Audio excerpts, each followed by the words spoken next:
मनन से ही मन बुद्धि में सुरति का उदय होता है। मनन से ही सभी भवनों की शुद्धि आती है। मनन से ही मुंह पर चोट यानी मार नहीं खानी पड़ती। मनन से ही यम के साथ नहीं जाना पड़ता। और वे नाम निरंजन ऐसा है जो कोई भी उसका मनन करता है, जिसका मन ही जानता है। दोस्तों, नानक देव कहते हैं कि मनन से ही मन बुद्धि में सुरति का उदय होता है। और सुरति शब्द इतना कीमती है कि इसका प्रयोग कबीर साहब ने भी किया है। इस शब्द को लेकर कबीर साहब लिखते हैं कि शब्द की सुई सुरति का धागा, ज्ञान टोप से सियन लागा। मन को उस शब्द में लगा दिया तो उसका मनन जरूर परिणाम देता है।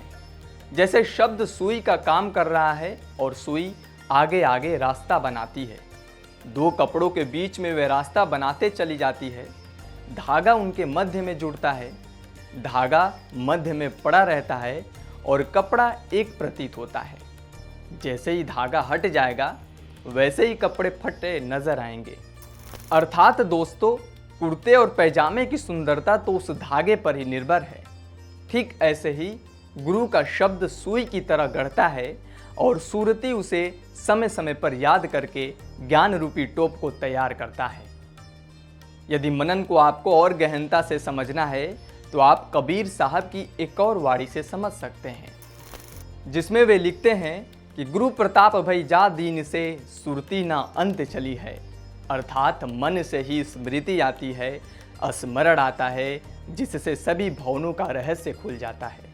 जो हठ योगी अष्टांग योग में कुंडलिनी यात्रा करते हैं, सभी चक्रों में मनन करते हैं, वे मनन से ही सीख कर सभी भवनों में पहुंच जाते हैं और सभी का रहस्य जान लेते हैं। दोस्तों, मनन से यम के साथ नहीं जाना पड़ता। जब साधक सभी चक्रों को पार करते हुए एक ओंकार में स्थित हो गया, सतनाम को उपलब्ध हो गया, माया के बंधन को पार कर गया, तब उसे यम कैसे पकड़ेगा? वही जिसने गुरु से शब्द नहीं ग्रहण किया, वही जिसने गुरु से शब्द नहीं ग्रहण किया, सुरति का अवलंबन नहीं किया, वे संसारी मोह माया में बंधा रहता है।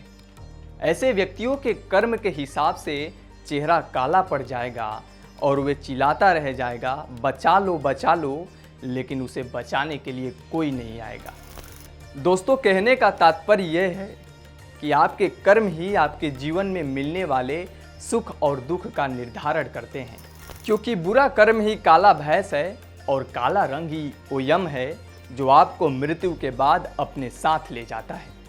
लेकिन दोस्तों, यदि आप अपने जीवन के बुरे कर्मों से प्रायश्चित करना चाहते हैं और यम के काले रंग के प्रभाव से बचना चाहते हैं, तो आप सद्गुरु स्वामी कृष्णानंद जी महाराज की पुस्तक एक ओंकार को पढ़ सकते हैं, जिसमें महाराज जी ने अपने गहन अध्ययन के बाद व्यक्ति के जीवन में आने वाले हर सुख और दुख के साथ उसके कर्मों से प्राप्त होने वाले फलों की भी व्याख्या की है।